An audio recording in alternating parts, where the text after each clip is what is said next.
ভারতের বিরুদ্ধে টি-20 সিরিজে টানা ৩ ম্যাচ হেরে সিরিজ খোয়ানোর পরই বড়সড় সিদ্ধান্ত নিল নিউজিল্যান্ড ক্রিকেট বোর্ড। ২০২৬ সালের টি-20 বিশ্বকাপের ঠিক আগেই দল থেকে ছেঁটে ফেলা হল ২ তরুণ ক্রিকেটারকে। এই ঘটনাকে অনেকেই সিরিজ হারের পর বোর্ডের কড়া পদক্ষেপ বা শাস্তি হিসেবে দেখছেন। বাদ পড়া ২ ক্রিকেটার হলেন পেসার ক্রিস্টিয়ান ক্লার্ক এবং top order batter Tim Robinson. নাগপুরে প্রথম টি-20তে অভিষেক হয়েছিল ক্লার্কের, যেখানে তিনি ৪ ওভারে ৪০ রান দিয়ে ১টি উইকেট পান।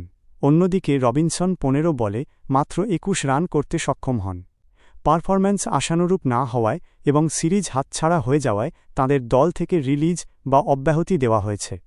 তবে বোর্ডের তরফ থেকে জানানো হয়েছে, মূলত অভিজ্ঞ তারকাদের দলে জায়গা করে দিতেই এই পরিবর্তন। আসন্ন টি-20 বিশ্বকাপের প্রস্তুতির জন্য দলে ফিরেছেন অভিজ্ঞ allrounder Jimmy Neesham, pacer Lockie Ferguson এবং উইকেটকিপার ব্যাটার টিম সেইফার্ট। বিশাখাপত্তনমে চতুর্থ টি-20র আগেই এই সিনিয়ররা দলের সঙ্গে যোগ দিয়েছেন। এছাড়া ফিন অ্যালেনও শেষ ম্যাচের জন্য দলে যোগ দেবেন। বিশ্বকাপের আগে এই রদবদল কিউই দলকে কতটা শক্তিশালী করে, সেটাই এখন দেখার বিষয়।